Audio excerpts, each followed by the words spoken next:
What if I told you that scientists just figured out how to 3D print at the molecular level using nothing but DNA and water? No machines, no heat, no complex manufacturing. Just biological code, creating structures smaller than a virus, yet stronger than steel. This breakthrough is about to change everything we know about manufacturing.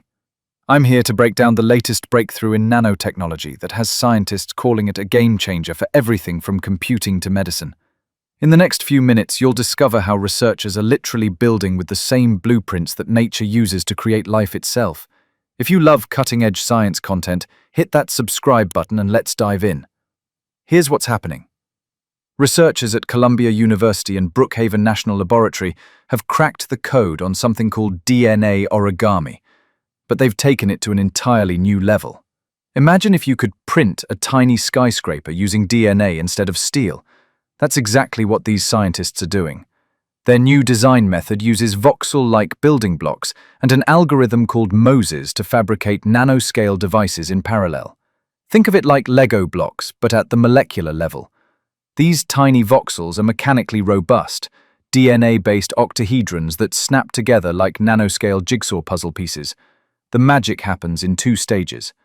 First, researchers design their target structure using the Moses algorithm, basically reverse engineering what pieces they need. Then comes the incredible part. Unlike traditional lithography or 3D printing, this self-assembly process occurs entirely in water. No heat, no pressure, no complex machinery. You literally just mix the DNA strands together in water, and they automatically find each other and click into place. It's like having a construction crew that works at the molecular level, following the blueprints encoded directly in the DNA sequences themselves. This isn't just a cool science experiment. The applications are mind-blowing. Applications ranging from optical computing to bioscaffolds are now possible. We're talking about building computer components smaller than anything currently possible, creating custom scaffolds for growing organs, developing new materials that are both incredibly strong and precisely engineered. The structures they're creating are not just tiny, they're functional. These aren't decorative molecules, they're working machines at the nanoscale. To put this in perspective, these structures are built at the nanometer scale. That's about 100,000 times smaller than the width of a human hair. Yet they're precise enough to create working mechanical devices. Gang builds 3D materials and devices from the bottom up via self-assembly processes directed by DNA, representing a fundamental shift from how we've always manufactured things, from carving down big materials to building up from individual atoms. This could revolutionize manufacturing as we know it. Instead of factories with giant machines, imagine manufacturing that happens in test tubes, where products literally assemble themselves according to their DNA programming. So here's what we just learned.